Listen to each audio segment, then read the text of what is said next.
sequence, it took me by surprise. I didn't expect to see such a long, awesome, well shot, like built up, tension filled action sequence with the plane. So I loved that part of it. It did something a little bit different than we're used to, because even something as recent as Doctor Strange.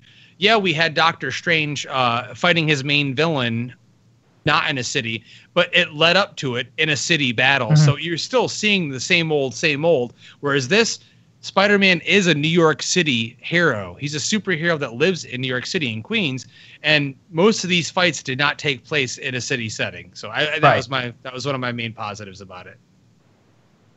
Yeah, I'll have something to say about that plane sequence coming up in the negatives. But the last positive I had is, and I will call it here spoilers. There are spoilers for this positive. I did not see that twist coming, and you know what twist? I didn't either. I literally thought, Dan, when he opened the door, he killed the family. I literally thought that's what you're talking about. Oh no, right? They were never going to go that way. There was no way they were going to go for that. But so I said spoilers. So once again, move away from this for a bit. When we're first introduced to the Liz character, as a Spider-Man fan, I'm thinking Liz Allen. That is the Liz character that you know. Like the entire time, if you're a Spider-Man fan, you know Liz Allen because she hangs out with Flash, Mary Jane. I can't remember the big kid's name that they hang out with in the comics, but it's those four people: Liz Allen, Flash, Mary Jane, Big Kid. So whenever you hear Liz, you're just like, oh, Liz Allen, and then all of a sudden, Peter goes up to the door. You think it's Liz Allen. All of a sudden. No, it turns out it's Liz Toombs. Yeah. Fucking out of nowhere. I loved it. So man, it's rare that I get, that jazzed up about a twist in the middle of a movie like that. Like that is just It was just perfectly handled, man. Yeah, you see Adrian Toombs open the door, and I literally sat back in my seat and I felt chills, and I'm like, oh my God. And like you just said, there was no way they were ever gonna do him killing her family. No. But you got the sense that you might possibly think that could have happened because you didn't know. There was nothing leading up to that point to make you think that was possible. So great twist there, especially seriously, because they didn't spoil any of that in the trailers at all. So yeah. I loved that scene. I was like, oh my God. And tremendous. Walking out, that was one of the first things that I said walking out. I was like, man, I really got taken back by that. So that was great. But really quickly, as we're moving along here on this review pretty quickly, this seemed to be a crowd pleaser. My crowd when I was watching this, as you said, it was a great comedy. People were laughing, they were clapping during it. I myself clapped a couple times at some of the jokes because it was so funny. Mm-hmm. We're gonna get into negatives though, and you said you had a negative right off the bat with that plane sequence. Well, why don't we get right to that right off the bat? Yeah, it might have been me. It might have been my showing. I don't know, but. For whatever reason, when they're fighting on the plane, when the plane decides to go straight up neon, it was impossible to see what was happening. Like I said, for other people, it might not have been that way, but I'm sure that entire plane scene looked awesome. I just never saw any of it. It was so hard to follow both what Spider-Man and the Vulture were doing on that plane. It was just impossible for me to follow. So, like I said. Could be different for everybody else, but for me, it felt like they didn't really think that one through and how it was shot, how it was lit. Otherwise, most other fights were very good. It's just that one scene, man. Yeah, I know what you're saying on that. I feel like because it was done, it's a night scene, mm-hmm. And it's on an invisible plane. Wonder Woman was in this movie. I know, right? But it looked good. But at the same time, I won't lie. I'll be honest with you. This could go into my negatives on the film. There's not one truly memorable Spider-Man fight scene in it. They're good. No. They're well done. And I know we're looking at that train sequence in Spider-Man 2. And even to an extent, some of the stuff we saw, there's great battles in all of the Raimi films. The end battle with Goblin and the bridge fight and everything else. There's nothing that really stands out that really made me want to go, I can't wait to see that fight sequence again. Like if I'm going to go see this again a second time in the theater, I really can't wait till that point so I can see that fight scene.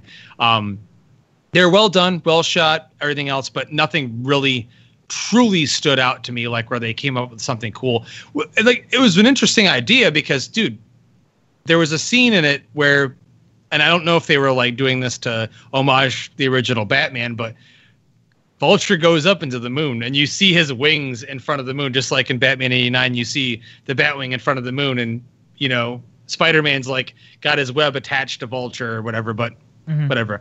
I'll leave that alone. But that, yeah, I totally know where you're coming from on that one. My main issue, one of the main negatives I have on this, and me and Loisos talked about this, and I kind of came to realization on this, is that not only was Marissa Tomei's Aunt May underutilized in the movie, her chemistry with Tom Holland just wasn't really that good. I didn't think. I thought like it was a little bit forced in the scenes where they were supposed to be emotional, where you're supposed to feel like these people care about each other and love each other. It came off a little bit kind of forced, a little bit wooden. Holland seemed better in the scenes than Tomei did, but it didn't feel right to me. And I feel like maybe it's me coming off of Sally Field as Aunt May, which I loved, even though she was great in movies that really didn't use her well either. But the jokes about Aunt May being hot like got old really quick to me. Like, I'm like, I get it. Yes, Marissa Tomei looks great for her age, but I don't need to hear a joke every 2 seconds, like in every scene where it's open to put a joke in there that she's hot. So yeah, I felt like that was one of the weaker points, and that's supposed to be an integral part of Spider-Man. And I know that we've seen that a lot, especially in the recent 2 Spideys before this one. And of course, in the Raimi trilogy, his Peter's relationship with Aunt May is very important and a very special part of those movies. So maybe they were like, we've seen enough of that. We'll just throw it in there here and there. Like when she seems like she was worried about him when he was in Washington because of the whole accident with the monument. It didn't seem like she was really all that worried. So yeah, Loisos pointed it over the live stream. He's right. You could have cut her out of the movie and nothing would have changed. Except for like the end, the final scene of the movie where she flips out, which is hilarious, by the way. That was the one scene I'm like, okay, there you go, Loisos. They shouldn't have removed her completely because we couldn't have had that scene because that ended the movie perfectly. Exactly. But I agree with that. So on to you for any other negatives you have there. Yeah, actually, you touched on it. Flash's characterization is just so wrong to me because basically all Flash does the entire movie is just say penis Parker. Like that's his bully for the movie. Meanwhile, you have Flash in the Raimi trilogy, who is a physical presence. I think it was Joe Manganiello who was Flash. That's correct. It was, yeah. In those movies, physical presence, like intimidating. Like you can see this guy being a bully. Then you have your Amazing Spider-Man not trilogy. I keep wanting to say trilogy for some reason. It could have been. They wanted it to be. They wanted it to be. But then you have your Amazing Spider-Mans where Flash is not as much of a physical presence, but he is an asshole jock. In this, Flash is on the debate team. Flash is a DJ. Flash just says penis Parker. Like, Flash is literally nothing. He doesn't do anything. He is worthless. The only thing he does in the movie is gives up his car to Spider-Man to get to the climactic finish. That's literally all he does. Which gives us one sequence we've never seen before. Peter Parker driving when he doesn't know how to drive. I thought was fun. Yes. Like I said earlier on, and not to get to too many positives before we get to our final thoughts and our ratings, because yes, we're going to do ratings. I don't give a shit.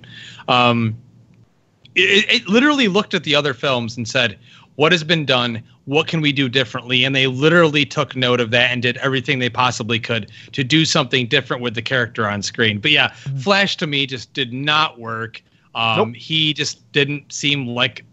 And I get this, honestly, Dan, because bullying is an extremely serious thing today for kids in schools. A lot of kids commit suicide over it. When we were kids and I got bullied, if I got beat up and thrown into a locker, I got beat up and thrown into a locker, and maybe I'd fight him after school. Maybe I wouldn't. You know, like in today's day and age, kids get bullied on social media. So I feel like they pulled back on the bullying a little bit just because we saw two different versions of Spider-Man. So I was like, whatever. But it didn't work for me, and it was kind of just an annoyance to me. Yeah. And other than that, like, I will be completely honest with you. I really don't have much else negative to say about the movie. I feel like it was pretty well balanced. It's a hard chore. People were like telling me, you know, they're saying when I was at the bar after seeing the movie, they're like, it's easy to get a Spider-Man movie right. Just look at how many there have been. And I'm like, actually, that actually gives them more of a challenge. It's an uphill battle because they've seen what's good. They've seen what's failed. Most people look at the last two Mark Webb's movies as being failures. You know, there's some great stuff in there, but neither of them were great films, or neither of them lived up to Raimi's first two movies to a lot of people. So Marvel had their work cut out for them mixed with Sony. It was a collaboration piece, and they had to really figure out their vision and get it right. And they had a guy at the helm that directed no big movie. He's an up-and-comer. This is John Watts. He did Clown, the independent horror film. I'm not sure if you've seen it, Dan. You probably haven't. No. Where a guy puts on a clown makeup and it sticks on his face, and it's attached to his face, and it makes him start becoming evil. I really enjoyed it. It's not a great horror movie by any means, but this guy's like an up-and-comer. He's a new guy, and he helmed this thing, and he did it like a champ. So I feel like, as you said, the comedy was there. It felt like a teen movie in the vein of a John Hughes movie. Holland's great. Keaton's amazing. It's the best Marvel villain we've had since, I would probably say, Loki. The most interesting, the most visually interesting as well. What more could you ask for? I mean, it's a solid Spider-Man movie. My only thing is, and I know this is a double-edged sword, you're going to disagree with me, and I get it. It felt like, and I get that it's supposed to, because as you just explained very well earlier on, this is the Spider-Man that he loved these other heroes. He had this experience in Civil War where, man, I got to play with the big dogs. This is where I want to be. And the whole movie, he's figuring this out. And I got to say, in my closing thoughts here, I love how I got upset in the trailer where he says, I'm nothing without the suit. And then I watched the movie, and that's taken away, and we get to see him in his homemade suit for the whole end of the movie, and it's so great seeing him in action in that suit, man. I got to tell you, one of my favorite moments in this movie, I'm going to keep secret for right now until we do our top 5 movie Spider-Man moments, because one of them is from this movie. I know what you're talking about then. You might know, but overall, man, like I said, Great cast. Everyone did a great job performance-wise. Comedy was on point, maybe a little overdone at times, but it was funny. It was fun, energetic. It felt youthful. I liked it a lot. All right. Well, I do have 2 more negatives. I'm just going to hit quick. Shoehorning MJ into the end of the movie was stupid. Oh, yeah. Definitely was. Yeah. I don't care that MJ is a black character. I literally, she could be a fucking alien. I just don't give a shit. As long as she's a good character, I don't give a flying fuck. That said, making Zendaya's character become MJ at the end of the goddamn movie is stupid, and it's dumb. Let me see what else. The suit basically being an Iron Man ripoff suit. You know, once they removed the training wheel protocol, I felt that was stupid. You know, because Spider-Man for me is Spider-Man. Like, he has his gadgets, he's able to use his webs the way he wants to use his webs. Yeah, I definitely get that. That was one of the other things that I totally forgot that I wanted to touch on, but I'm not going to make a big deal about it because I saw John Watts say in some article today why they removed it. But I got to say this in my closing statement here: having no spider sense really bothers the shit out of me. But at the same time, though, we've never seen it utilized completely the way we've always wanted to see it in any of the films at all. In the Raimi movies, you'd see Spider-Man in like slow motion, you know, when he would feel things coming towards him and things like that. I just really miss that from the early 90s cartoon, like that noise that would come on, and you'd see like the little lightning above his head, and then like he would know something's coming at him or something was going to happen. It's okay. I get it. But I totally agree with you on that, Dan. I totally forgot on that. So I'm glad you brought that up because I did not like how interactive and how technological the suit was. It felt like Iron Man, but Spider-Man. I just miss like the regular basic suit, but I get that they're trying to like kind of push the character forward, make him technologically technically savvy and cool young kids that are watching this movie. So I get it. But at the same time, it kind of bothered me a little bit. Yeah. You had one last one. Your final thoughts on your rating. Those are the two things I had. So you want my final thoughts, or? Yeah, man. Okay. Final thoughts. Fuck, this is a great movie. Like, having a great villain really helps. You know, Keaton is so good. You know, that was the number one thing I took away from this movie is how good Keaton makes the Vulture. And like, if you can turn a garbage can villain like the Vulture into something as menacing as Keaton is able to, holy shit, you've done a great job in your acting. Tom Holland's greatest Spider-Man. Overall, so plot wise, funny, but like, other than a couple moments, it's not really super remarkable. It's just carried forward by its performances of Tom Holland and Michael Keaton, which really we haven't seen too much of in a comic book movie. At least for me, I haven't seen it. Most of the time, it's just been kind of carried by the plot, and like everyone's just kind of like, whatever. But yeah, I dig the hell out of this movie, man. It is not as good as Spider-Man 2. I still have that soft spot in my heart for Spider-Man 2. But I will wind up giving Spider-Man Homecoming an 8 out of 10. Fantastic, man. And to go into the live stream, we have Super Movie Dave over there. He's saying that they didn't say that Peter didn't have the spider sense, just that he doesn't know it yet. Watt's quote is, quote unquote, "It could be something. It could be something that develops over time or that we can do in a different way. It's something that seemed like maybe there's a cool thing to do with that eventually, but let's not crowd this movie to something we've already seen before. That could be, I'm just making things up right now, but it could be something like you're saying that develops over time." So it sounds like actually they don't really know what they're doing with it. So I'm assuming, based on the film that I watched, he doesn't have it. Because I don't see it. I mean, obviously we mature, right? Our voice gets deeper as we get older. Things happen to our bodies as we mature and as a teen. But for me, like, it'd be cool to see the spider sense develop, but they don't actually touch on it. So for me, based on the film that I watched, hey, that's telling me he doesn't have it.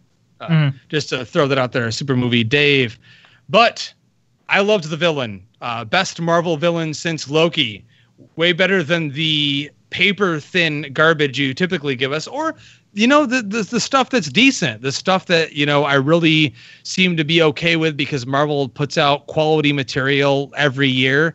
But I love Keaton as Vulture. I think he did a great job. The visual look of the character, the scenes with the character in the suit and everything and the wings were great. Holland did a fantastic job putting on the suit and web slinging. Like I said in the review, I had my issues, but overall, I think it's a fantastic entry in the Spider-Man world, I should say. It's not a franchise yet. We'll see if there's going to be the next one. They're talking about what they're going to do with the next one. But I really enjoyed it a lot. Nowhere near touching Sam Raimi's Spider-Man 2, but still, as I said in my critic quote, the best Spider-Man movie since Spider-Man 2. It was the most balanced. It had the best acting, the best script, even though it had like 7 or 6 writers on the thing or whatever. But it was fun. It was great. It was a crowd pleaser. It was funny, and I liked it. I would also give it an 8 out of 10 rating. Go see the movie if you already haven't. I know you are, because this movie is making bank at the box office. This is where to go see Spider-Man. So yes. And that's it right there. We're going to take a quick break here, and then we're going to be back, ladies and gentlemen, for our top 5 cinematic Spider-Man moments with Mr. Nick Haskins, the epic film guy himself. We will be right back.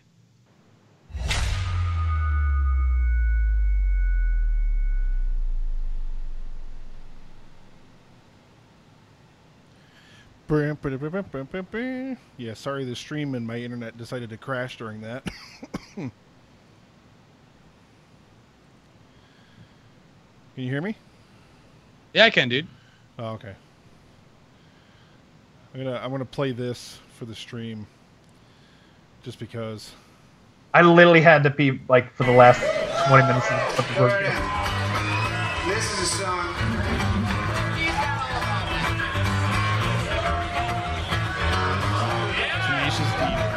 Spider-Man, Spider-Man, does whatever a spider can. Is he strong? Listen, bud, he got the radioactive blood. Hey there!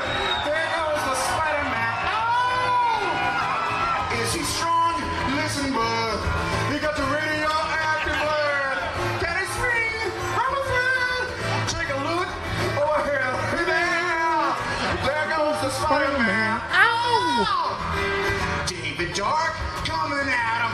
He's got fucking Ultimate Fighter Championship moves. Here comes Spidey. He's not fucking really Spidey. His moves didn't work because he's fucking Spidey. Spider-Man doesn't look right. He looks like cheap ass Spidey wearing the Nike shoes. I can see the fucking BVDs outline. Oh fuck, stay totally still. Stay totally still. It's fucking Sasquatch. I've been searching for him for 10 years, and now's my chance to capture him. I'm not moving. Oh, fuck. He's using the web. He's using the web. Using the Spidey. He's freezing the audience. He's using the fucking Spidey. Wow, it didn't hold him. It fucking holds almost everybody, but it didn't work on Sass. He fucking used a Matrix move. He fucking used a Matrix move. Douche. One fucking blow. What the fuck is going down? Somebody help us. He's got the tranquilizer gun. David Dark's got the tranquil gun. He shot him in the ass with a tranquilizer gun. But it didn't. Why is he had his cock out? That's not right. Here comes Sassafras. He's fucking really pissed off. Now what the fuck is happening tonight? It's looking like a fight. No! You should have fucking known not to pull out your dick in front of Sass. He'll rip that shit right off. Now you're fucking bummed. What are you doing? No. Don't make him suck your chode. Ah, Jesus. He's sucking on his fucking chode. He's gonna shoot a fucking load. If I know Sassafras, he's gonna shoot a load.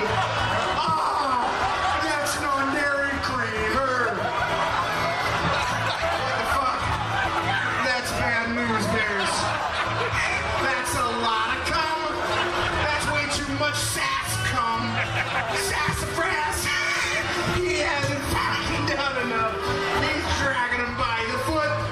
He's getting him in position. I don't know what for, but I think it's finger licking.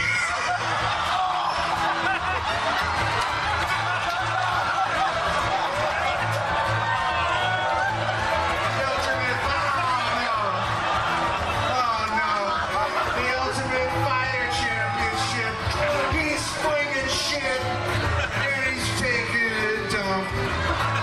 Oh, Jesus. Wait a second, he's got him tricked. The old stick for the fucking Sassafras trick works every time. See if you can keep him alive. Bad rips. Life's a great big hang up. Whenever there's a bang up, you'll see Sassafras and Spider-Man taking a shit on David Dark.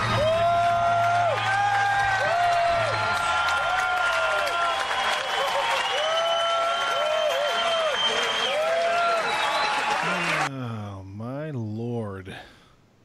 Keep quiet, or Daddy will hit you so hard you won't know what hit you. Daddy ain't allowed, I reckon. You'll do as Daddy says. I'm telling you right now. You know what we need to do? Kill We need to Dan. drive up. We need to drive up to that there, the Alchemist Brewery, and just go there and then spend hundreds of dollars on that shit and stockpile it. I guess I didn't know this, but I guess like even their 4-packs of their the Focal Banger or the Heady Topper is $40. Oh, nice. Nice. God damn it. I don't want to spend that much. Well, nobody does, but you want Heady Topper or not, that's the price you got to pay, man. People were talking at the bar earlier. They were saying that not only is it the best beer on the East Coast, but it's some of the best beer in the entire world. Heady Topper's good. I mean, listen, I mean, best beer on the East Coast. I mean, there's a lot of great breweries that put out really good fucking beer that, I mean, you can have it and you're like, this is fucking great, and you're like, I didn't spend $40 on this. Heady Topper's fucking good, but I mean, yeah, I don't know if I'd spend $40. I would, and I plan to. And then I won't give you none, I reckon. Brother. All right, you guys about ready? I don't know. Where's Dan? Dan looks like he's falling asleep over there. What are you talking about? I had to piss. That was it. Oh, the fucking live stream is slow. I'm sorry. I'm looking at Skype now, and the live stream you were doing this. Dave, can you not hear me? I can hear you. Dave's saying I have a dead mic. Dave, can you not hear me? Am I coming through quiet or? You're a dead fuck. Anyone know that reference? Tell me. Does anyone know the reference? The dead fuck reference? Hi, Dave. Probably not. If you don't know the dead fuck reference, you suck at life. If Loy Sauce doesn't know it, I'm gonna remove the adoption and. Loy Sauce won't be your son anymore. That's right.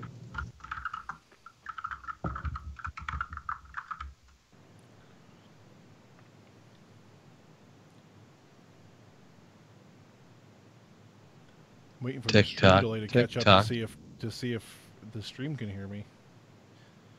I mean, you guys can hear me. I haven't changed anything. I can hear you fine. Drinking Drano. I sound 50 miles away.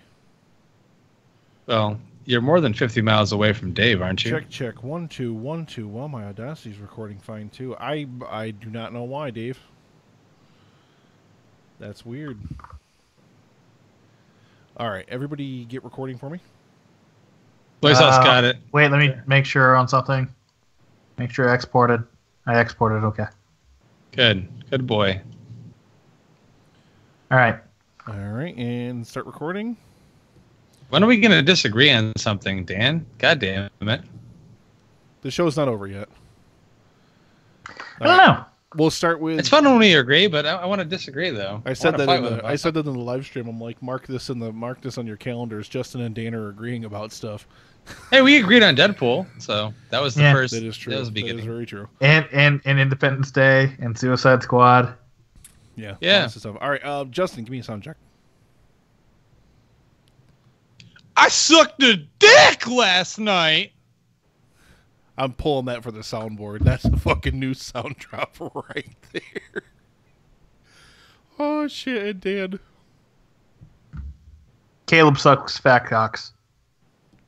I am not pulling that for the soundboard. No, but you can pull that from the soundboard and put that in the Facebook chat. That I will definitely do. Yeah. Alrighty, we will kick in 5, 4, 3, 2. Welcome back, ladies and gentlemen, and thank you very, very much for listening to the Epic Film Guys podcast. And Justin and Dan, fantastic review of Spider-Man Homecoming and Loy Sauce. Also dropping his thoughts there during the segment break. We're super, super sad that we didn't get a chance to have Loy Sauce on the show, but I'm pretty sure, looking at his comments over in the live stream while you guys are reviewing the film, he pretty much agrees with you guys in terms of your final thoughts about the film and everything. So, yeah. Well, here's my question, though. Here's my question, Nick. Check. Based on me and Dan giving it praise and Loy Sauce, are you ever going to watch the movie at some point? Like, if I buy the Ultra 4K HD and give you the digital code, will you at least watch it? Sure. Okay.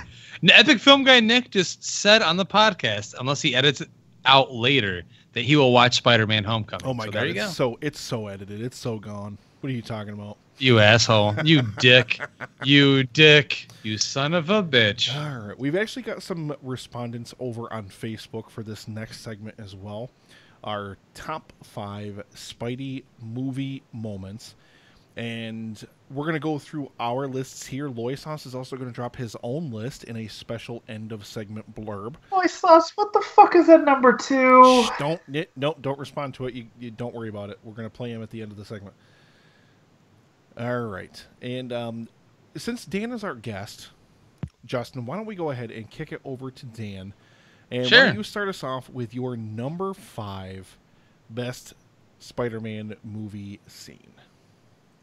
All right, now I might get some shit for this because, you know, it's true faithful comic book fans probably dislike this scene. But my number 5 is the death of Gwen Stacy from Amazing Spider-Man 2. Oh, you son of a bitch!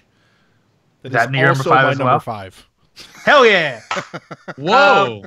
I mean, it's super telegraphed how they're handling it, especially if you're a comic fan, because she's wearing the exact same outfit she does in that Spider-Man comic book that she is killed in. So, I mean, like, you know it's coming, you know it's happening, and unfortunately, it happens. You know, it takes away the best part of the Amazing Spider-Man movies, which is the chemistry between Andrew Garfield's Spider-Man Peter Parker and Emma Stone's Gwen Stacy. Like, that is clearly the best part of those movies. So, removing that, I really did want to see a third one just to see how the movies progress past that point, because how do you get through another movie without having the best aspect of your movies? Yeah, that makes total sense. I can absolutely agree with that. I'll I would actually agree. jump in here as well, Justin, because this is also my Do it up, number man. 5. Do it up. And I wrote up some blurbs for all of these, so I'll just punch them in here as we go. But I said, the rest of the movie is an extremely mixed bag. There's absolutely no question about that. This movie is all over the fucking place. You have Electro getting some decent character development for maybe 15 minutes, and then he turns into Electro, and then the Times Square battle happens, and he disappears for the rest of the fucking movie almost. But, I mean, I think this scene is amazing simply because of the performance of Andrew Garfield. I mean, he's an amazing actor, and he really brought his A game playing Spider-Man in these films. And if he had better material to work with than he got, I really think those Amazing Spider-Man films would have been something better. But it's just unfortunate that they ended up being what they were. But, I mean, his performance, and Dan's absolutely right in terms of the chemistry between the two characters, they're absolutely fantastic. They dated while they were making these films, so of course they definitely have a very, very good connection. But yeah, that's why I also put it on as my number 5, because he 100% sells that scene, even though the rest of it is just the rest of that movie is just kind of shit. Yes. Moving on to my number 5, I got to say this much. It took me a long time to come up with this list, because I will go out on the record and say this right now. Dan and I just went through our review of Spider-Man Homecoming. I did not want to tarnish that review by saying this statement during the review, but I'm going to say it right now. Andrew Garfield is still my favorite cinematic Spider-Man. Not Peter Parker, but Spider-Man. I feel like, as you said so well, Dan, that Garfield was a great Spider-Man. Maguire was a great Peter Parker. Holland has the best balance. And Loisos, I feel like, said the same thing. And a lot of other people in the fan community are saying the same thing. And I totally agree with it. It makes total sense to me. The kid seems awkward. He seems like a real kid. And yes, I get what you're saying, Dan. Garfield's way too attractive to be Peter Parker. Far too attractive. But here's the thing, though. Nerds in this day and age are attractive. Ever go to a comic convention? A lot of these people doing cosplays are hardcore nerds. They are outcasts. Not even comic conventions. They weren't. Just look at this fucking podcast. Look at me. I mean, come on. Nerds are the most attractive species. Just period. Just in general. I mean, you know how many? I mean, in general, yes. But I mean, for real though. I mean, it took me a while to come up with this is best Spider-Man moments. So I looked at the Amazing Spider-Man films and I came up with one that was my favorite. And a lot of people had mentioned in the Raimi films that Spider-Man didn't joke enough. He wasn't menacing enough. He wasn't, he didn't have a swagger. And the part of the first Amazing Spider-Man that got me the most was you found my weakness, small knives. Garfield totally sells it so fucking well with this carjacker. He does. He gets in the back of the car. He's got a swagger. You see the way his head's bobbing, the way he moves when he's shooting his webs at him against the wall. Then he runs up real quick against his face, and he's menacing. He's scary. Like he's ready to he's trying to interrogate this guy. I love that. That's something that was missing from Homecoming for me, but I get why it was. But that was so perfect for me. And I am the minority, but I love the suit in The Amazing Spider-Man. I love the yellow lenses in the eyes, and I love the way it looks on screen. And I love Garfield Spider-Man. So I had to find something. That is my number 5, the carjacker scene. do I look like a cop? And I forget what the exact quote I'm wearing is. red and blue tights, and you Red, think red I'm a blue cop. tights. You think I'm a cop? Yep. And the way he's like, he's flipping his hands around and stuff, and like he's swagger. It's great. It's fantastic. So that's my number 5, guys. All right. Okay. Back over to Dan for number 4. All right, well, this is the moment that I think that Epic Film Guy Justin's going to be talking about in his top 5 moments from the Spider-Man series. This is the moment from Homecoming. And this moment is riffing off of Amazing Spider-Man number 33, where in that episode, that comic book, Spider-Man has an entire building collapse on top of himself. So he has God to, damn you. he has God to- damn you. How did you know? We didn't even talk about this. How did you know this was going to be? Because I know. Like, this is the best moment from that movie. That's not It even a is. question. I agree with you 100%, Dan. That's So, weird. That's strange. Yeah, so in Homecoming, the Vulture causes a building to collapse on Spider-Man, and during this scene, Spider-Man, being the 14-year-old kid he is super helpless. He's like, "Hey, help! Somebody help me!" He's like on the verge of tears, and he eventually realizes that Tony Stark can't hear him. Happy Hogan can't hear him. He has to do this himself. He has to either push this building off of himself to stop the Vulture from getting more weapons to go, hurt more people, or he has to just give up. And he wills himself, just being like, "Hey, come on, Spider-Man. Come on, Spider-Man. Come on, Spider-Man." And he finally lifts himself and all of this rubble and debris off of him and swings back into action. It's such a great scene for the movie. It was fantastic. I just have to jump onto that, Nick. I hope you don't mind, but Do it. that was Do it. that was the moment in the film, Nick. This is the one moment in the film where I was like, I'm watching a Spider-Man movie, not a Marvel movie, not a Sony movie. This is Spider-Man. And even though, like I said, I'm going to call him Spider Kid, just kind of bust his balls a little To be bit. fair, but, Sony has more misses than hits in their Spider-Man series than not. But, True. but this moment gave me goosebumps. It's that, and it's almost a very simple scene that you would see in early comic book movies. We see the hero fallen. He's been destroyed. He's been hurt, and you finally see him vulnerable. And in this case, we see a kid. This is a kid who has these powers, and Dan said he's full of himself. He's trying to be part of the Avengers in this movie, and in this case, dude, Vulture takes him out like nothing. It's a great scene, by the way. It's a fantastic scene where that whole flying sequence that goes through and it takes out the building, and he just crushes them like a bug.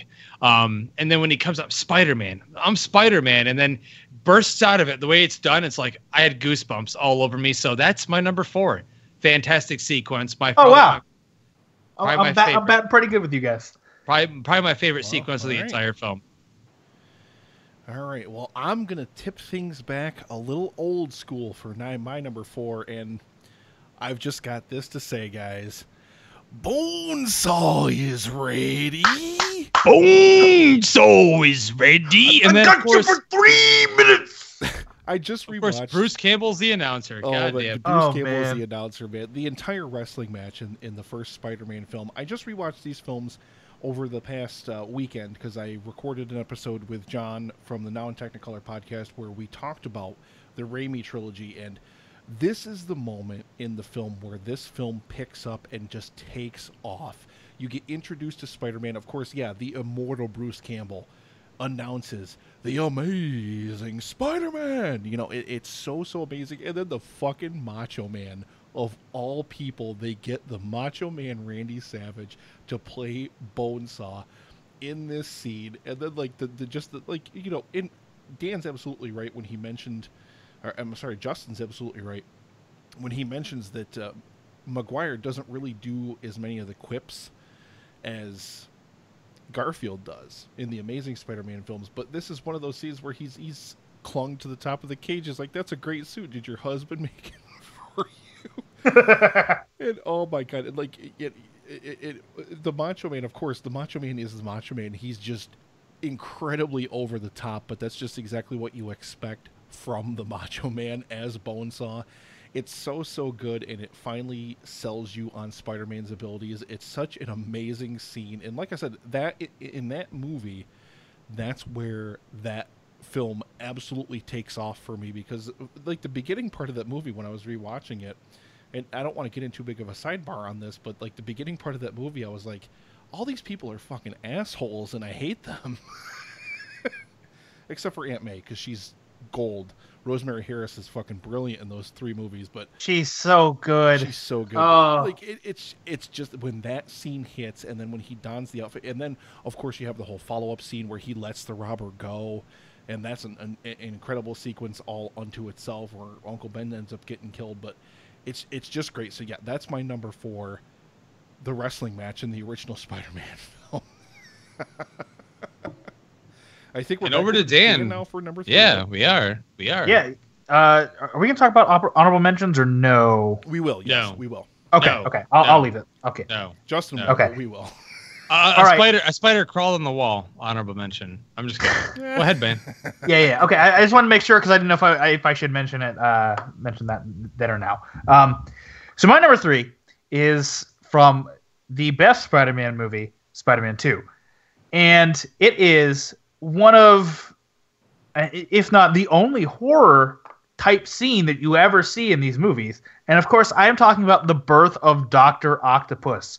It is the scene where he is in surgery, and like these doctors are just like, man, let's just get these metal arms off, and all of a sudden he snaps back to reality, and these metal arms just go crazy, just killing people. Now, Yeah, this scene could have benefited more if there was like an R-rated cut where we actually see the tentacles. Well, it's actually do very stuff. much an Evil Dead style. It's Sam Raimi, man, and it's funny you mentioned this because this is one of Loisos's favorite scenes. It's one of my, if there's honorable mentions, there it is, because when I saw this in theaters, there was chills down my fucking spine because you got someone like Sam Raimi, an authorized horror director, doing this, and oh my god, it's done with such prestige, man. It's such a great scene.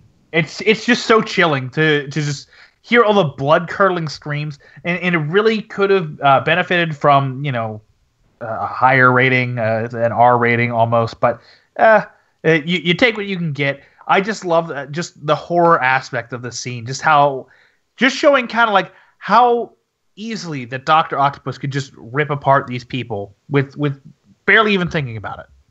Yeah, I love that scene a lot, actually. It's probably one of my favorite scenes, but it's going to be an honorable mention because we're talking top Spider-Man cinematic moments, and my next one, my number 3, is going to be the one that every single fanboy last year walked out of the theater jizzing in their pants from. It's Spider-Man's opening sequence in Captain America Civil War. Sorry, man. I know it's not a Spider-Man movie, but it counts to me. It's got to be on this list. It definitely counts, man. It definitely counts. Yeah, it took some while to think about this, especially when I bought the film, rewatched it twice, and I'm like, and I put it in the other night. It's like 1 a.m, and I'm like, I have to rewatch the sequence again. I'm like, no one gives a shit about what anyone else is doing. Everyone only cares about what Spider-Man's doing, and he's so good in that scene. The scene in that airport scene. And as Nick said so well when we reviewed the film, and he said it many times in the podcast, after that scene, after Spider-Man exits the film and Black Panther kind of exits the film, you care so much less about it. At least I did, because you had the 2 best parts of that film walk away, even though it's a Captain America movie, because they stole the show so well. So my number 3 is, yes, Spider-Man and his first opening scene in Captain America Civil War. So on to you, Nick. All right. Well, my number 3, Dan already mentioned Spider-Man 2. And Spider-Man 2 is going to get a lot of love from me in the business end of this countdown. So my number 3 is the bank scene, guys. The first confrontation between Spider-Man and Dr. Octopus. Oh, yeah, with the money bags getting thrown around. Yes. When Doc Ock stands there in that trench coat and everything, he rips the bank vault door off and he throws it backwards. And then not just the bank scene, but the subsequent scene that follows when he chases him outside and they battle up the side of the tower, and Doc Ock has Aunt May prisoner and, drops Butterfingers, and it's such an amazing action sequence. It really plays off the abilities of both the hero and the villain in the scene. And Raimi does action in the Raimi trilogy so well. it's one of the things when they redid it, when they did the Amazing Spider-Man series, not to say, and I'll mention the lizard fight in Amazing Spider-Man, probably in honorable mentions. Unfortunately, it's not going to make my list, but that's because Raimi did everything so right in Spider-Man 2 that it's literally a benchmark that's nigh impossible to reach. It's all crazy. Nick, not to cut you off, but in any comic book movie, not just exactly Spider-Man right, movies, yes. but in any comic book movie. You're exactly right. It's not just a Spider-Man film either. It's all comic book movies. This film is literally one of the benchmarks in terms of superhero cinema, where it like literally every single thing about it is on point. I don't want to get into too much of a love fest for the film, even though I will over my next 2 picks, I promise. But this scene, like the first confrontation after Doc Ock wakes up, they fight against each other. It's like Justin said, he's whipping the money bags at him, and then Spider-Man's powers are failing him because he's got that self-doubt and everything. He's so stressed out and overwhelmed by all of his responsibilities. And then it's so good. Like one of the things that I will always go back to with this film is the practical effects work, the puppet work that they did with the tentacles. Like for some of the scenes, they had puppeteers controlling each of the tentacles. Like the scene where they remove his hat, the scene where he lights a cigar, the scene where he drinks a glass of bourbon. Like that's all practical effect shots. Do you think they would do that now? They wouldn't. No, they wouldn't do that now. You're exactly right. It's so well done. That's why it's so good, and that's why these tentacles are so much. They're as much a character in this film as Otto Octavius I 100% is himself, agree. and then they become one character. It's so amazing. Yeah, that's my number 3, the bank scene in Spider-Man 2, and we're gonna kick it over to Dan. We're getting into the good stuff now, guys. Number 2. Into the nitty gritty. Number 2. All right, so Justin pretty much nailed it. My number 2 isn't the whole Spider-Man coming into the MCU kind of scene. It was really when Tony Stark goes, "Underoos!" and Spider-Man takes Captain America's shield and just goes, "Hey, what's up, everybody?" Basically, my penis got immediately erect, shot everywhere, and I was done for the movie. Like that was it. That's all we needed, though. This is Dan was seriously watching the rest of Civil War with sticky pants. But Dan, no! I didn't have pants because it just blew through the pants. But tell me this though, this is reality though. This isn't just us. This is the fanboy reality or anyone's reality. Loisos opened up a theater before the movie opened. The cartridge from fucking Disney opened. I'm not wrong, damn it. No, that was and the we wrong watched button. that I meant movie. to hit this. And it was like it was literally like we literally watched The Nice Guys, and then we went to watch from The Nice Guys to watch Civil War. It was later than this, and then after I saw that whole sequence, and after I saw Spidey do that, Dan, I was like, okay, I saw the movie. I can leave now. I can go watch it tomorrow because I have tickets for it to see it tomorrow night.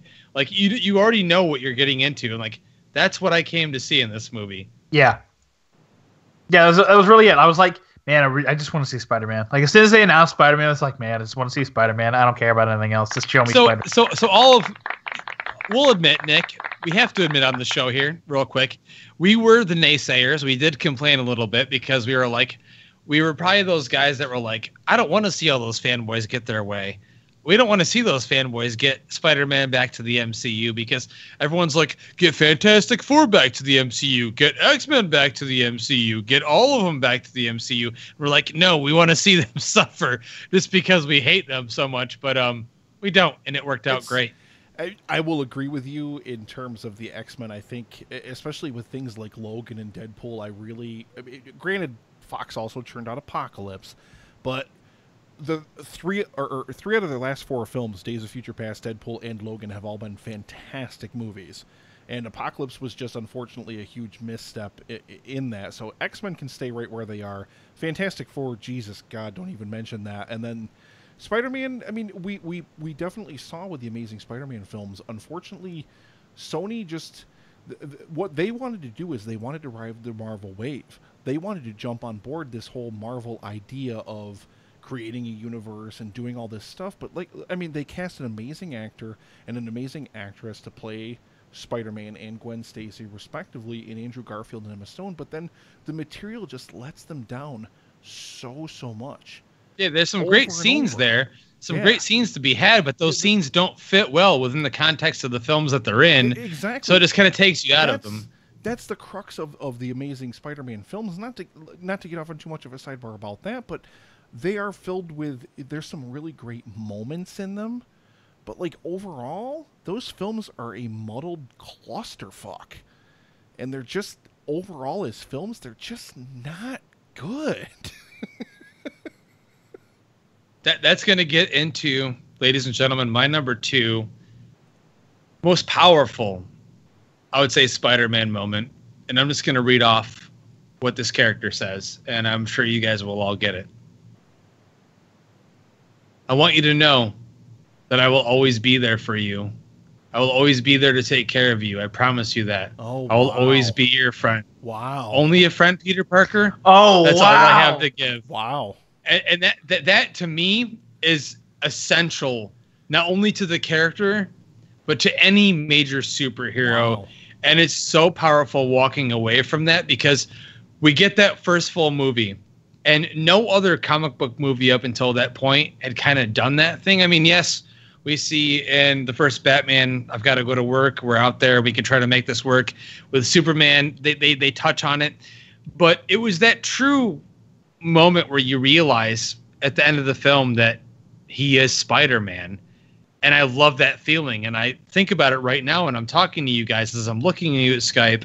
We're reviewing this, we're recording this, and it's fucking 1:30 a.m. in the morning. And I'm getting goosebumps thinking about it. And that's how special that is to me. And that's why, Toby gets the hate. I get it. He was in 3. I get that people hate him. I get that people like to make fun of him.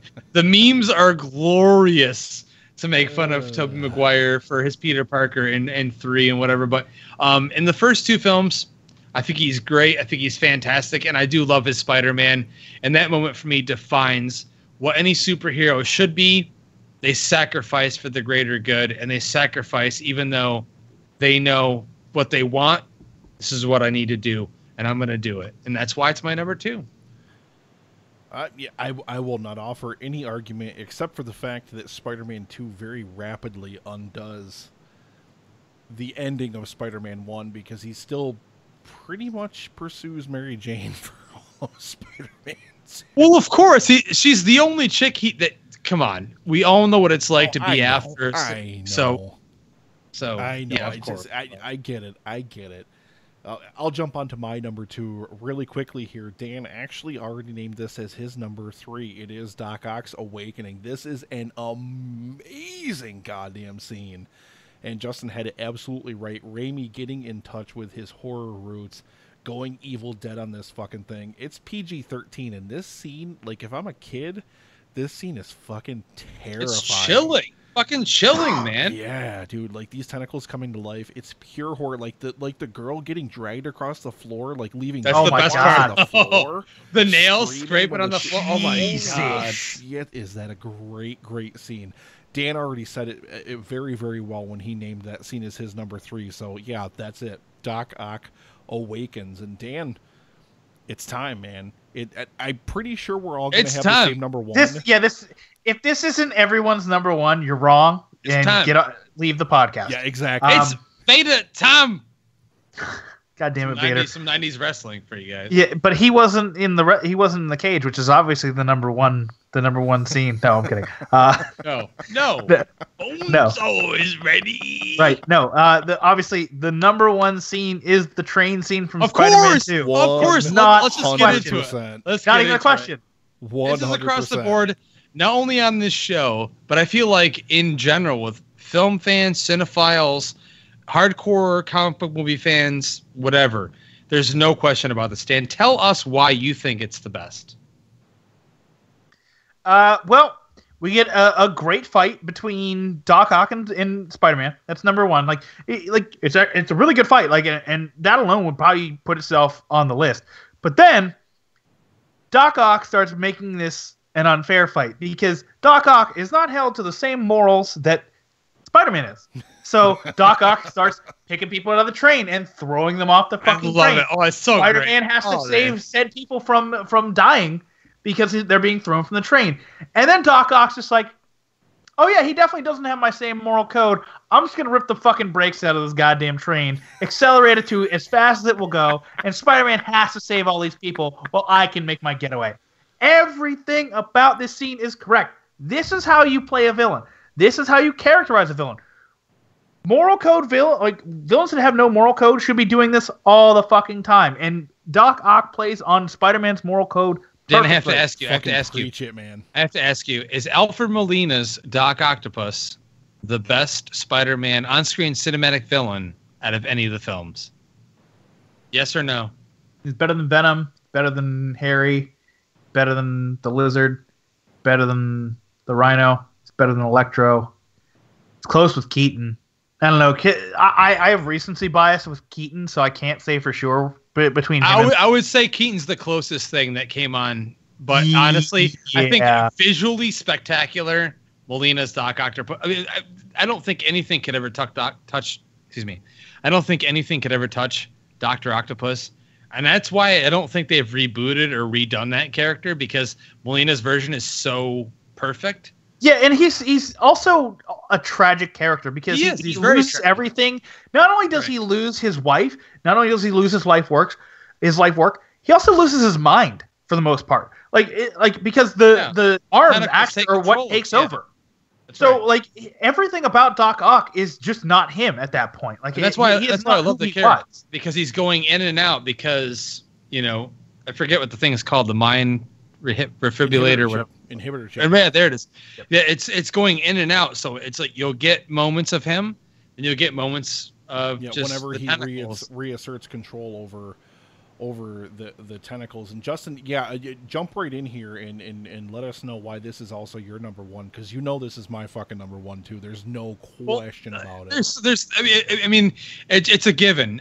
This is the movie, and I was telling Loisos as we were driving to go see Apes tonight. That was the spectacle of it. I saw that movie in theaters opening night, and I couldn't wait to go back. I literally waited in line the next morning, as soon as I woke up, as soon as theaters opened up at Lowe's, well, it's AMC now in Vestal, to go get tickets again, to see it again, because I couldn't fucking wait. I saw that movie 3 times in theaters within a week. And then I took people the third time that didn't even care about Spider-Man or any kind of comic book movie, because I'm like, you have to see this. Like, nothing had been done up until that point, and nothing has been done since that touches it with at least a fight sequence, because of the nature of Dr. Octopus versus Spider-Man. And of course, we see Spider-Man so heroic at the end of that, with his web stopping that subway car. It's literally it's still the best moment in Spider-Man film history. They have yet to touch it. And like I said earlier on in our Spider-Man Homecoming review, they get close to it. They definitely try to get that close. I'm sure Dan would agree with the theory, but I feel like it's taking a little bit of homage from it, but I don't think they'll ever touch it completely. Well, to parlay off that, they try to do that constantly. They try to reference Amazing Spider-Man 33 constantly. They want to always have, because I originally thought, before seeing the building collapse, I thought for whatever reason the ferry was going to be like the big Spider-Man show of strength, and indomitable will that Spider-Man is known for. I thought that was going to be it in this movie. Now it turns out the building collapsing on himself. I can't remember what it is in the Amazing Spider-Man movies, but I'm sure they tried to have this indomitable will kind of moment in there too. But they're always trying to invoke Amazing Spider-Man 33. That's always what they're trying to invoke with these big shows. And because again, this is also my number one, and something that you guys haven't mentioned yet is the battle's incredible. The entire action scene, one of the greatest comic book movie action set pieces of all time. I don't think there's any disagreement with anybody here.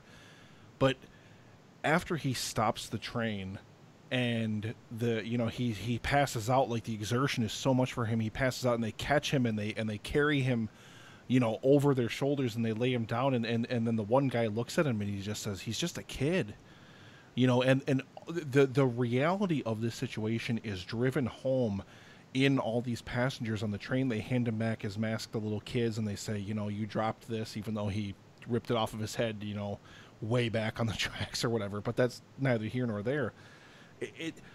That moment where the passengers on the train just they understand how hard he has fought for them, and they understand how much he's willing to sacrifice for them. He's willing to give everything just to protect them, just to save their lives. And the respect that they have for him in that moment is amazing. And that's why it's great when in the first film, I really knock, because it's a very post 9/11 reactionary scene in the first film where the Green Goblin, they're throwing garbage at him and they're like, you mess with one of us, you mess with all of us. Like, that's so cheesy. It's so cheesy, and it really is kind of it's a very just post 9/11 reactionary scene. But I like the cheese.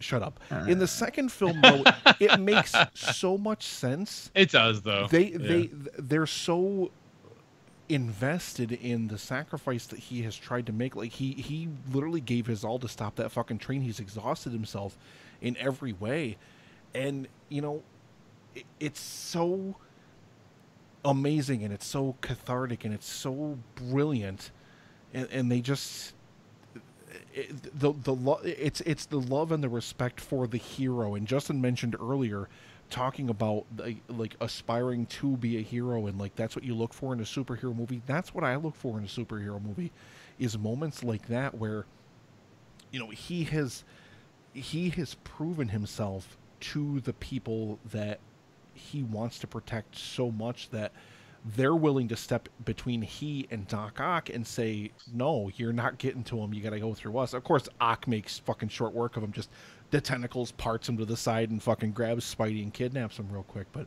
that entire sequence is just brilliant, literally from beginning to end. It is literally, comic book films do not and have not gotten better. Literally from the moment that Ock kidnaps MJ till the moment he knocks out Spidey on the train, comic book set pieces do not get better than that. They do not. There's others that match it, that are as good, but there is none better. That's right. I agree. All right, and we'll go ahead and we'll jump in now for honorable mentions. I have a couple. Dan, we'll jump over to you. Anything that you wanted to throw an honorable mention at here for top Spidey scenes? Yeah, so the wrestling match, obviously, from the original Spider-Man movie, just where it, like you said, where it all began. This, like, up until that point, it's, everyone's just kind of... Saw is ready. Is ready! Yeah, everyone's just kind of being selfish and an asshole, as Nick would put it. I don't see it that way, but whatever. I mean... Yeah. But the wrestling match, as much as I get on Tobey Maguire for not being a great Spider-Man, when he does quip, and really he only does quip during the wrestling match, otherwise he's not really fucking talking much in the suit, other than just like, no, don't do that, Doc Ock or Green Goblin, don't kill those people. But the wrestling match is just awesome. And despite the hate that this movie gets, this is one of the best scenes from it. I'm, of course, talking about the bell tower scene from Amazing Spider-Man 3, just from Spider-Man 3. Fucking incredible to watch Peter Parker struggle with his internal demon of Venom and what Venom is bringing out of his body. It's not tremendously shown throughout Spider-Man 3. He becomes emo Parker. It gets really weird there in the middle, like before he rips the suit off. But you do see him become a different person. Like he becomes stronger, more violent, and eventually he realizes strength isn't everything. I have to be in control of myself. Yeah. So that's when you go to see him rip off the suit. And not only that, but when the Venom symbiote actually drips down onto Eddie Brock, it's horrifying to watch it as it encompasses Eddie Brock. I would agree with you, actually. Out of that movie, that's one of the only things that I can remember that I actually liked. It's so crazy. That's one of those iconic scenes from that film where, it's ripped straight from the animated series, where, you know, they did it very similarly. If you remove it from context, like in the context of the film, I agree with Dan. I think it belongs on an honorable mentions list.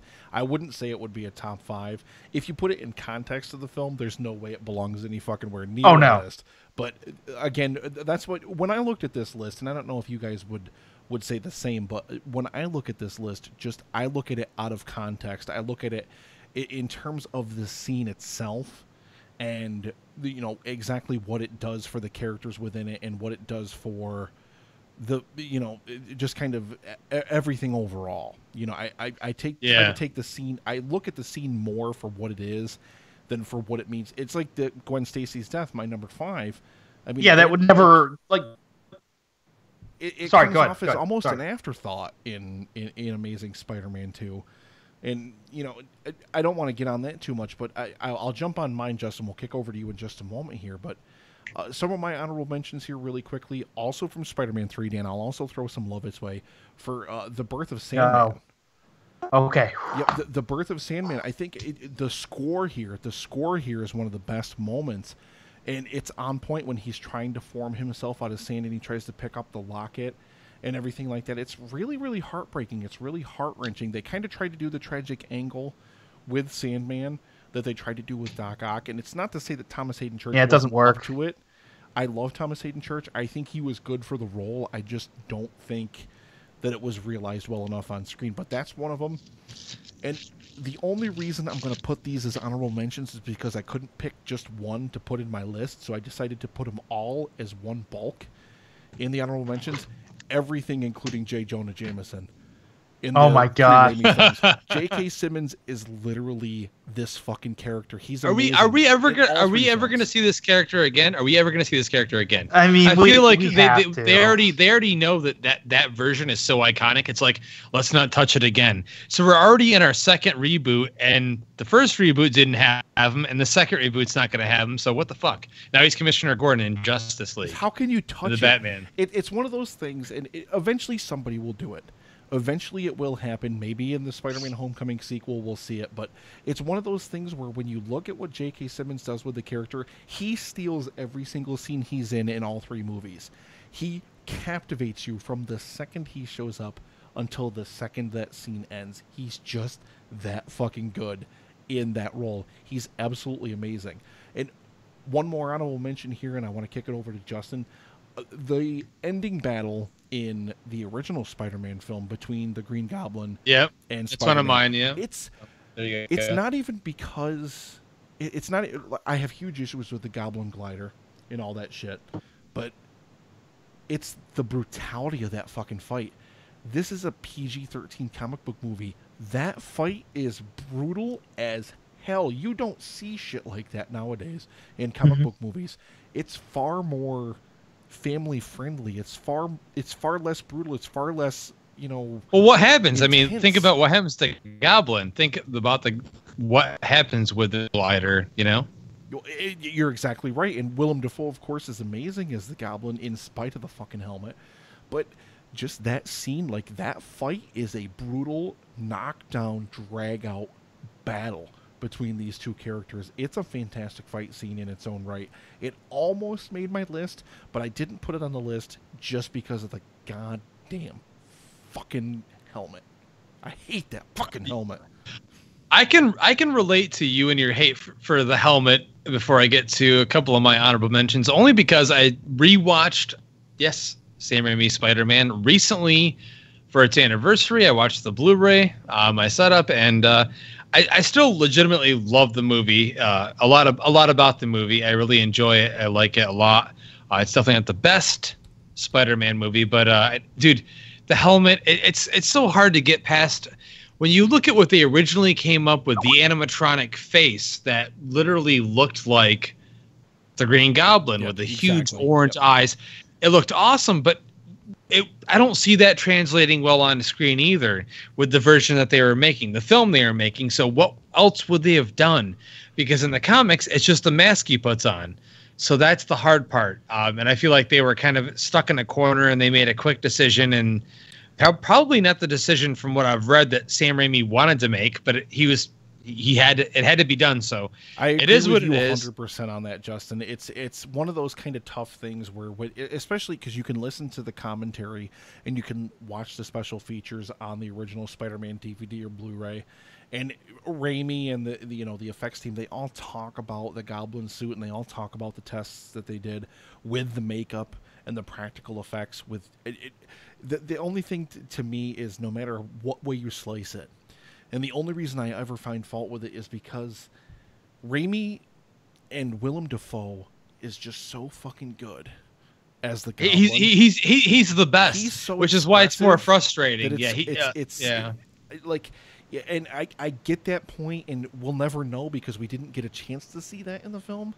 But it's one of those things where I really feel like I think it would have played better because it would have been Dafoe himself playing the Goblin. Yeah, exactly. Rather than him with the fucking helmet on. But yes, moving on to, a couple honorable mentions, not that many. But the first time we ever see Peter Parker actually using his powers as Spider-Man, crawling up the wall. I know when you watch it now, Nick, yes, of course you're going to say the CGI looks dated. I don't give a shit about that. The simple fact is that seeing that in the theater for the first time was one of the coolest moments ever, being a teenager, and just for the first time seeing Spider-Man actually wall crawl in a cinematic way on this huge big screen, and it looked good for the time. Like I said, when you see him now, the CGI for just Peter Parker crawling up the actual brick wall, it doesn't look that good. It looks actually quite bad. But you have to think of it in the context of when it was made, and that's a lot of the movies that I like. So I don't, I'm not going to hold it against it because I understand the point. But as you already said just a minute ago, the bridge fight with Spider-Man and Green Goblin, that was another honorable mention.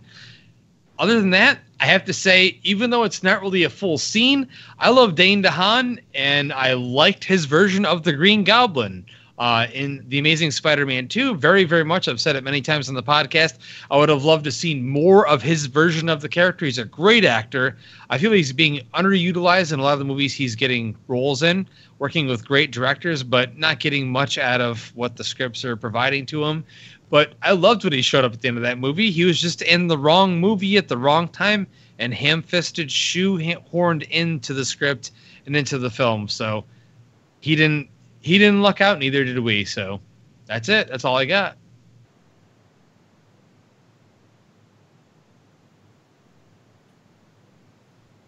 All right, and we will kick over into a quick live stream only segment, Justin, because we got some feedback on this on Facebook. And I'm going to jump over to our Facebook page, the Hopesters Dumpster. If you're not a member of the Hopesters Dumpster, get the fuck in there. What are you waiting for? Yeah, Trump. Yeah, Donald Trump apparently joined our live stream. I don't know how everyone feels about that. Oh, good I Lord. don't like Spider-Man. Donald Trump would be the one person in New York that fucking hated Spider-Man.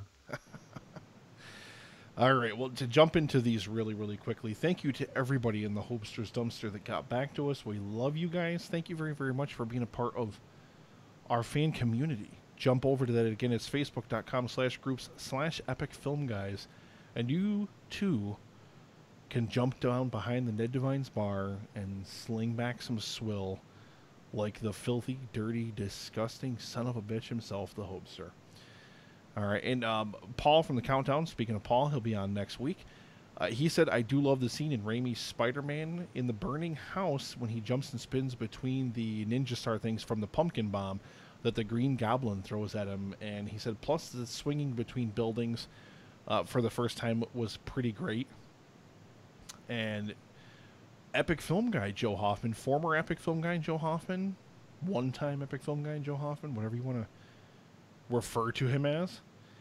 He said, I'll always love the fight scene between Doc and Spidey on the L train in Spider-Man 2, thrillingly shot and choreographed. Absolutely. Jared Destruction in Human Form, Jared Taylor said the nightclub scene in Part 3 is not only the best in a Spidey film, but also in the comic book genre. He did it with a little winky face, I'm pretty sure. To which I replied... No, he's serious, though. He's serious. To which I replied, please have mercy. Mr. Scott LeVar, the Flash, the Running Man. One of my favorite scenes is the car thief scene in Amazing Spider-Man. There you go, Justin, right there. All right, so yeah, thank you everybody for getting back to us over on the Hopesters Dumpster for that. All right, and ladies and gentlemen, we're going to take another quick break. We're going to have a quick bump from Loy Sauce here. Once again, I got to throw it in here, Justin. I got to put it in here for you. Loy Sauce. There he is. Yes, we're going to have Loy Sauce's top 5 Spider-Man Yes, film oh yes, moments. yes. And our featured actress for the month of Flip, July. Viola Davis. Viola Finally. Davis. After 7 Finally. months on this fucking poll, people finally took pity on her and gave her the win so she could get off the list. And it's a crime because she's one of my favorite actresses. I absolutely love her.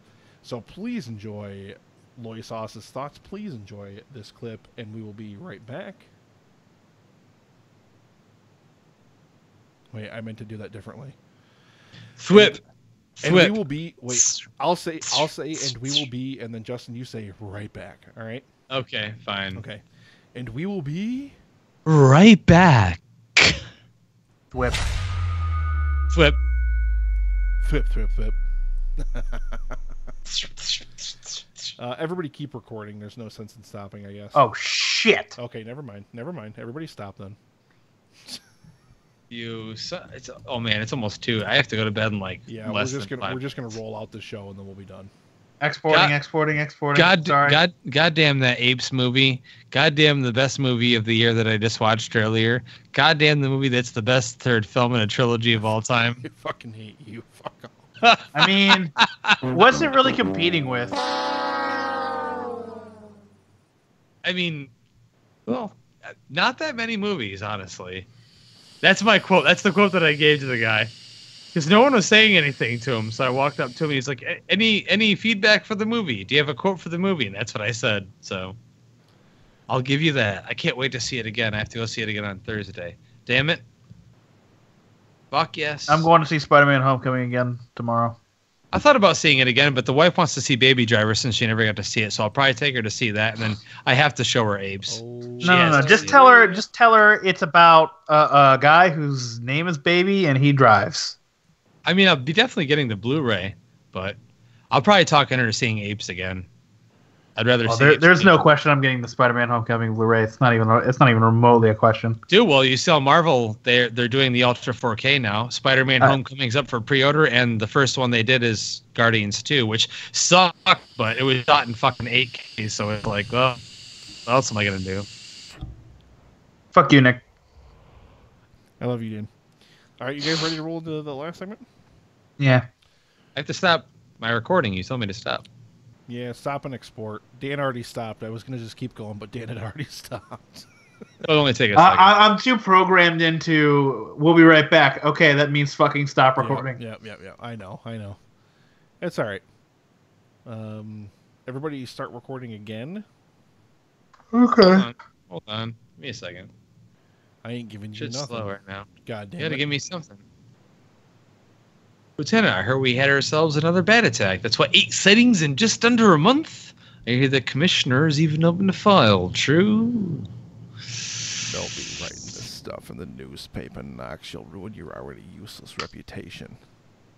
I will start recording, and I'm recording now. Alrighty. And we'll start with the Director Brennick. Give us a sound check. Check. Sound check. And Justin. 112! 1112! 112! The sauce man went to bed, so I feel like I could get away with that one. Of course he went to bed. He's got to host She's All That again tomorrow. Or She's the Man, or whatever the fuck he hosted tonight. Check. Sound check. All right, we're going to roll in here in 5, 4, 3, 2. Welcome back, everybody, to the final segment of the Epic Film Guys podcast, episode 106. It's over, guys. It's all done, but for Dan Brennick and crying. And I haven't cried yet. I cried during the movie I watched earlier. I will tell you that much. You know. Okay, good enough. I would probably. I was really late on that drop. I'd probably cry if I actually fisted myself for real, but I do not disagree. I definitely would as well. So, not too much here to wrap out the show. I've mentioned it a couple times during the recording, but I did review and just kind of do a little retrospective piece on the Raimi Spider-Man trilogy with John from the Now in Technicolor podcast. That's going to be out in a couple of weeks, I believe he said. I actually still have to send him my audio file. Don't fucking kill me, John. I'm sorry.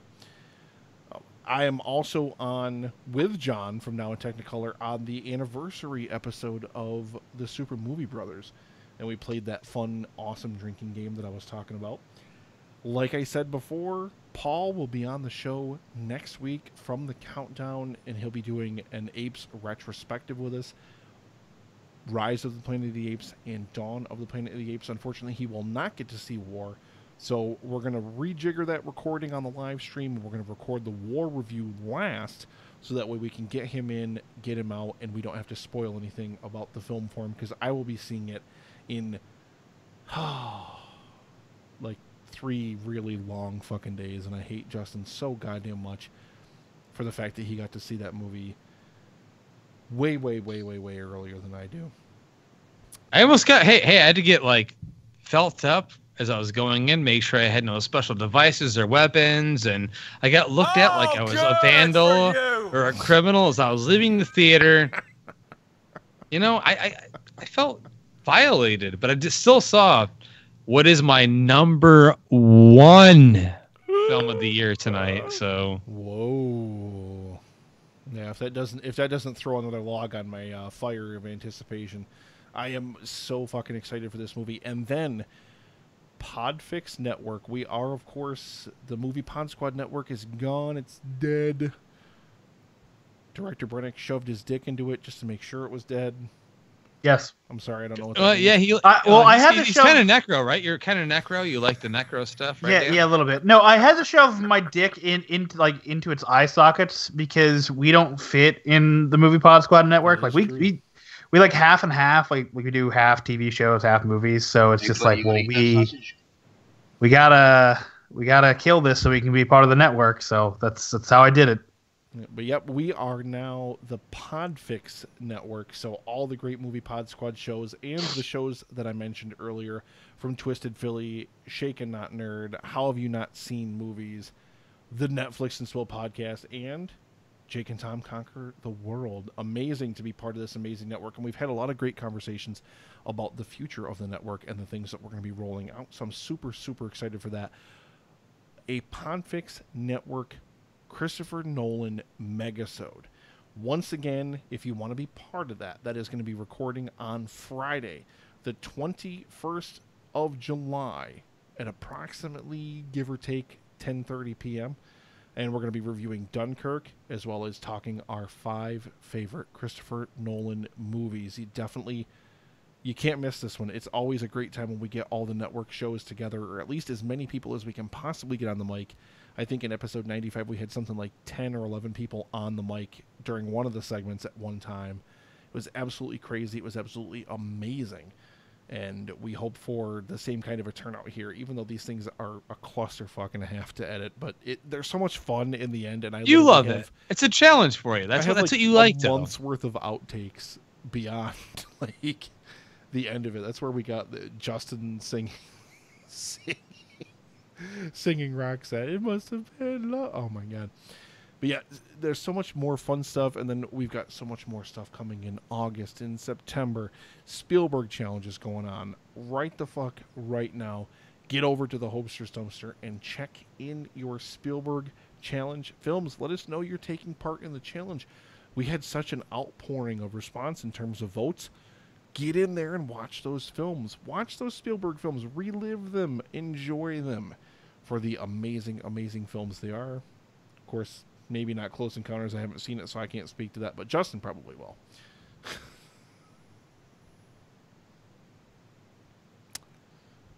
Wait, hang on. Wait.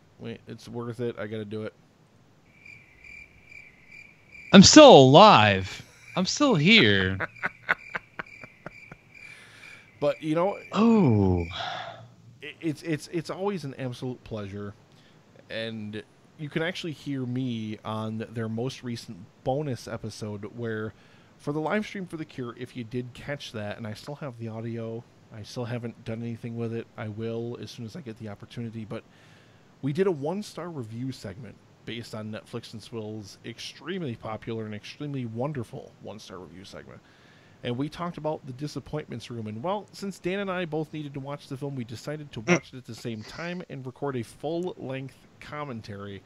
And I also announced over in the Hopster's Dumpster that you can play the Netflix and Swill drinking game. Basically, whenever myself or Dan sighs, you have to drink. You will be trashed. You're dead after within the first 15 minutes. Yeah, literally the first 15 minutes, you're going to be so trashed, it's not even going to matter what happens to you after that. That movie is a dismal fucking dumpster experience. fire. Like, literally, the Disappointments room It's so was bad. our rooms. It's so It was bad. our rooms at that point. It's so Because it was bad. just so bad.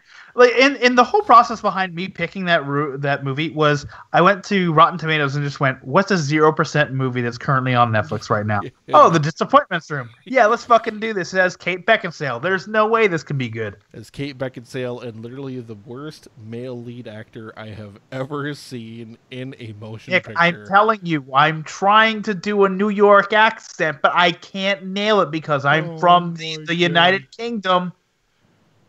The best part of that movie is they got 2 actors from the UK, and one of them they decided to let keep their accent, and that's Kate Beckinsale, because she's obviously got more star power. And then the other dude is just like, no, you have to do an American accent. And it was so bad.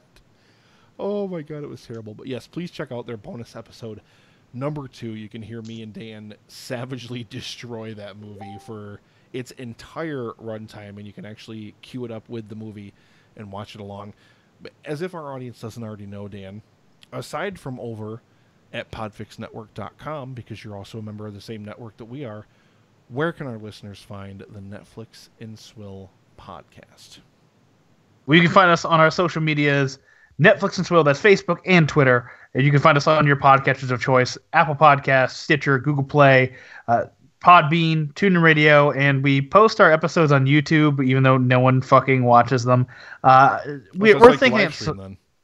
Yeah, pretty much. I mean, like, the thought process behind that is that at some point we might use the YouTube channel, so why not have, like, some kind of a presence on there? But Hell to yeah. yes. And yeah, you can also catch Dan on Twitter at Dan of Action and Caleb at C_LEB 2021. don't encourage it. Yeah, don't encourage it. You guys are absolutely amazing. We absolutely love you. We love your show. I love you, and I love Caleb because you two are some of my best friends in real life, not just podcasting life. But, you know, I fucking love you guys. You and I and the giant, you think, failures. In terms of failures, talk about Bill. We all love to play games and do all sorts of fun stuff together. Justin, where can the Hell yeah. audience find the Epic Film Guys? www.epicfilmguys.com. Again, that's www.epicfilmguys.com. You can find us on Twitter at @epicfilmguys, Instagram, same thing, @epicfilmguys, and @epicfilmguys on Facebook. And we have our special group now, the Hopster's Dumpster. Luckily, I have not been plagued by that drunk, hopeless, fucking hipster, homeless bastard for weeks. The Weeks. recording's not over. Oh, well, I think he's gone. I literally think he's like dead or he overdosed. Maybe someone like shot him up to shut him up. I don't know. Yes, the Hopster's Dumpster. You can find it by going to our Facebook page. That is the place to go. If you love listening to the show, you want to fucking talk about the episodes, tell us what you'd like to see on the episodes, additional segments, whatever, any kind of feedback at all, just hang out in the Hopster's Dumpster. I know it sounds dirty and grimy, but that's just what the Epic Film Guys are all about. So go and check that shit out. Go sleep with the Hopester tonight, baby. For a small fee. It's free, actually. And yeah, it is dirty and it's grungy and it's grimy, but we really wouldn't have it any other way. So thank you very, very much, everybody that has already jumped on board over in the Hopesters Dumpster. You guys are amazing. You get a lot of exclusive stuff over there. You get to take part in different polls and different discussions that you wouldn't normally get on any of your other Epic Film Guys social media. So please go ahead and jump into that. Again, next week, Paul from the Countdown will be joining us. We absolutely love Paul. We love Wayne. We love the Countdown. So we can't wait to welcome him on for our Apes retrospective, talking about Rise, talking about Dawn, and talking about the movie that Justin's already seen that I want to kick him in the dick so fucking hard for that he falls over and cries for 2 days straight. War for the Planet of the Apes. I cannot begin to tell you how fucking excited I am to see this movie on Thursday at 7 p.m. The hair's going to stand up on the back of my fucking neck when the fucking opening titles start. I absolutely know it. I already know. I know it will too. I know it will too because I saw the opening credits and it gave the same feeling to me. I already know the opening of the movie. Ooh, the ending of the movie. Ooh, the middle of the movie. Ooh. I cannot fucking. No, I'm more excited. I'm more excited for you than even myself to see it a second time because you haven't seen it yet, and I did get the chance to see it, and I have a feeling about how you're going to feel about it, but I mean, I'll leave it to you. I feel like a phone call should be necessary as soon as you see it Thursday night. I may have to drop that on you. Apes together, fucking strong, man. I cannot wait to see that movie. But until next week, this has been Epic Film Guy Nick. And this has been Epic. Well, whatever you want to call me. I'm Justin. I'm part of that Epic Film Guy clan there. And Director Brennick, he's doing a great job right now. He's still awake, man. He's a champ. I don't know how you guys do it. I don't know how I stay awake till 3 in the morning on most days. You young kids these days. I don't have a job. I can do whatever I want. But thank you very, very much, everybody, for listening. Thank you to our absolutely amazing sponsors. You guys know who you are. We name you every single week. We're not doing it this week because I don't feel like it. We don't feel like it. Everybody I'm pulling my support to this show. Dan's going to pull his support now. But you guys are absolutely amazing. Thank you for continuing to listen to and support this show. You guys are the fucking bomb. Until next time. Thank you very, very much for listening, and we will see you at the movies next Tuesday. Fuck off, man. So much. Every week, time. Every single time, it will be there. Yeah, that's a stop record and export segment.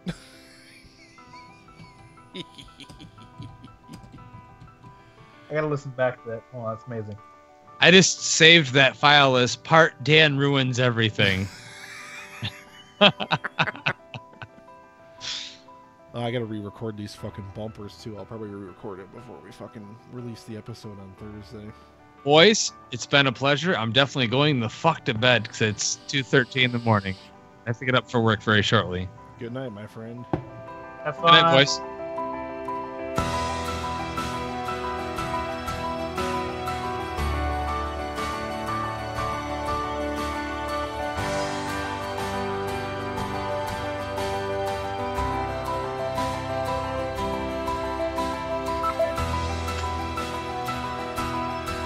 Does this mean it's time for PUBG? What? The soundboard is so goddamn loud I can't hear anything you're saying.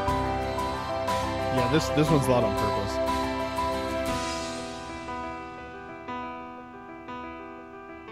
The Epic Film Guys are a proud member of the Movie Pod Squad Network. Check out more amazing shows like the Super Movie Brothers and Via VHS at MoviePodSquad.com.